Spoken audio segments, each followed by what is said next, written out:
अगर आप लोग उर्दू के स्टूडेंट हैं और सीटेट, यूपीटेट या फिर किसी भी राज्य के शिक्षक पात्रता परीक्षा की तैयारी कर रहे हैं तो हैदरी स्टडी पॉइंट को ज़रूर सब्सक्राइब करें।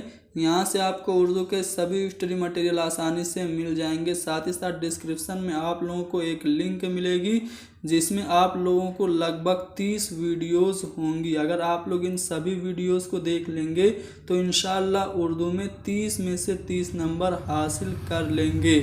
आज की अपने इस वीडियो में हम लोग उर्दू पेडागोजी के 10 चुनिंदा सवालात को हल करेंगे। तो चलिए शुरू करते हैं। आज का हमारा पहला सवाल कहा जा रहा है कि हेमा लिसानियात हमारी पहचान भी है और हमारी डैश व डैश का हिस्सा भी है। हेमा लिसानियात यानी कि बहुभाषिकता। बहुभाषिकता हमारी पहचान है कि नहीं है। हमारे देश में बहुत सारी ज़बानें बोली जाती हैं। हमारे देश का जो आइन है, आइन हिंद, उसमें भी 22 ज़बानों का जिक्र है। इस तरह से हम कह सकते हैं कि जो बहुभाषिकता है, हेमा लिसानियात है, हमारी पहचान है और साथ ही साथ ये बहुभाषिकता हमारी संस्कृति और सभ्यता का हिस्सा भी है। यानी कि यहाँ पे जो दो खाली जगह हैं, इसमें पहले में तहजीब और दूसरे में तमद्दुन भरा जाएगा, यानी कि पहला वाला ऑप्शन सही हो जाएगा। इस तरह से हम कह सकते हैं कि हेमा लिसानियात हमारी पहचान भी है और हमारी तहजीब व तमद्दुन का हिस्सा भी है। तो पहला वाला ऑप्शन सही है। अगला सवाल यह है कि बच्चे अपनी मादरी ज़बान का इस्तेमाल उर्दू ज़बान की क्लास में अपनी बात को कहने के लिए करते हैं। तो ये बात क्या है? क्या ये बात फितरी है, काबिल मज़म्मत है, काबिल गौर व फिक्र है या फिर नामुनासिब है? अगर कोई बच्चा उर्दू की क्लास में अपनी मादरी ज़बान का इस्तेमाल करता है अपनी बात को कहने में, तो ये क्या है? तो दोस्तों, ये जो बात है मादरी ज़बान का क्लासरूम में इस्तेमाल करना फितरी बात है। जब हम क्लासरूम में मादरी ज़बान का इस्तेमाल करते हैं तो इससे फितरीपन आता है, बच्चों को आसानी से समझ में भी आता है। तो अगर कोई भी बच्चा मादरी ज़बान क्लासरूम में यूज़ कर रहा है तो ये फितरी बात है। तो यहाँ पे पहला वाला ऑप्शन सही होगा। अगला सवाल है कि इब्तिदाई सतह पर ज़बान सीखने में ज़बान से मुतल्लिक कौन सा ज़रिया सबसे अहम है? प्राइमरी लेवल पे लैंग्वेज सिखाने के लिए लैंग्वेज से रिलेटेड कौन सा जो ज़रिया है, जो रिसोर्स है, वो सबसे ज़्यादा इम्पोर्टेंट है? पहला है कंप्यूटर, दूसरा है बच्चों का अदब, तीसरा है अखबार और चौथा टेलीविज़न। तो दोस्तों, यहाँ पे जो अगर मैं प्राइमरी की बात करूँ तो प्राइमरी में सबसे ज़्यादा इम्पोर्टेंट है लैंग्वेज से रिलेटेड, तो वो है चाइल्ड लिटरेचर, यानी कि बच्चों का अदब बहुत ही ज़्यादा अहम है इब्तिदाई सतह पर ज़बान सिखाने में। तो बी वाला ऑप्शन सही है। अगला सवाल यह है कि ज़बान की हुसूल याबी की महारत किससे वाबस्ता है? दोस्तों, अगर मैं ज़बान की हुसूल याबी को अगर हिंदी में बताऊं तो इसको हम क्या कहेंगे? ज़बान की हुसूल याबी को हिंदी में भाषा अर्जन की क्षमता कहेंगे। भाषा अर्जन की क्षमता का संबंध किससे है? चौमस्की से। चौमस्की ने एक अपना सिद्धांत दिया जिसका नाम क्या था? भाषा विकास का सिद्धांत। इन्होंने अपने इस सिद्धांत में ये कहा कि बच्चों में भाषा अर्जन करने की जो क्षमता होती है वो जन्मजात होती है, यानी कि बच्चों में ज़बान सीखने की कुव्वत फितरी होती है। ये किसने कहा? चौमस्की ने कहा।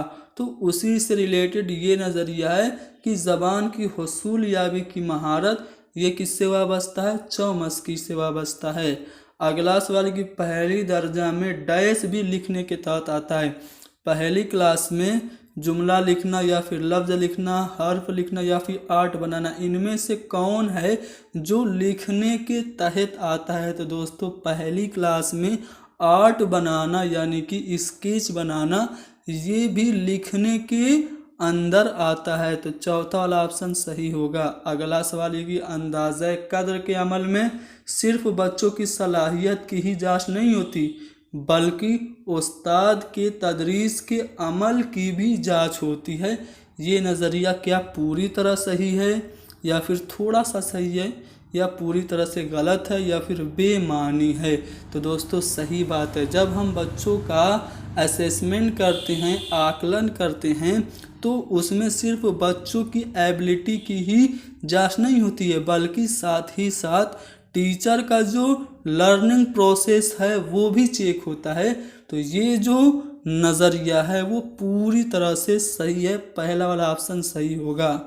अगला सवाल ये कि इनमें से कौन ज़बान की जांच में सबसे कम अहम है, सबसे कम इम्पोर्टेंट कौन है लैंग्वेज के इवेलुएशन के लिए। पहला है कहानी कहना, दूसरा कहानी लिखना और तीसरा वाकया का बयान। तो दोस्तों ऊपर के अगर तीनों ऑप्शन की बात करें तो ये बहुत ही ज़्यादा अहम है ज़बान की जांच में। कहानी कहने से और कहानी लिखने और वाकया बयान करने से ज़बान की जांच हम आसानी से कर सकते हैं कि बच्चे का लैंग्वेज डेवलपमेंट कितना हुआ है। लेकिन इमला जो है ये बाकी के मुकाबले कम अहम है, यानी कि इमला ज़बान की जांच में सबसे कम अहम है।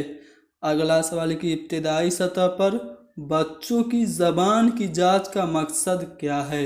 एलिमेंट्री लेवल पे बच्चों की लैंग्वेज असेसमेंट का जो एम है वो क्या है, क्या उसके पढ़ने की सलाहियत की जांच करना है, या उसके ज़बान के इस्तेमाल की सलाहियत की जांच करना है, या उसके लिखने की सलाहियत की जांच करना है, या फिर पढ़ने की सलाहियत की जांच करना है।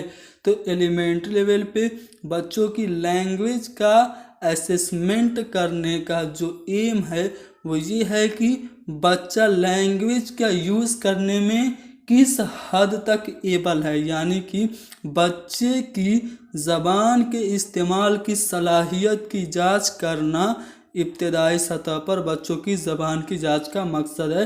तो दूसरा वाला ऑप्शन सही होगा।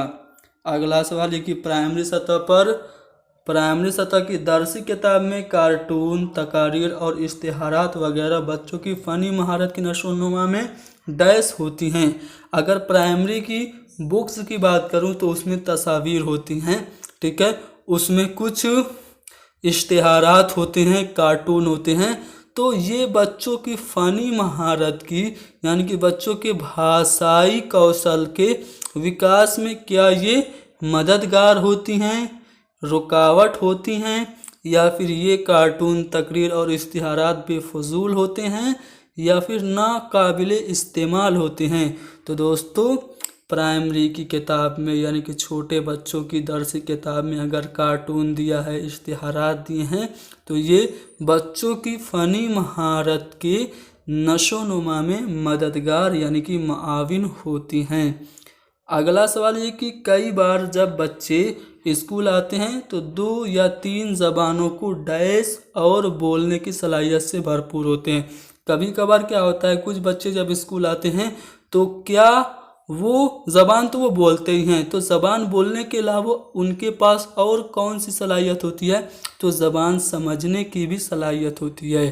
कई बार जब बच्चे स्कूल आते हैं तो 2 या 3 ज़बानों को समझने और बोलने की सलाहियत से भरपूर होते हैं। तो दोस्तों यहाँ पर हमने डिस्कस किया सीटेट में पूछे गए उर्दू पेडागोजी के कुछ इम्पोर्टेंट क्वेश्चंस, जो कि आप लोगों को पसंद आए होंगे। अगर पसंद आए हैं तो कमेंट करिए, वीडियो को ज़्यादा से ज़्यादा शेयर कीजिए, हमारे इस YouTube channel Haidari study point को ज़रूर सब्सक्राइब कीजिए।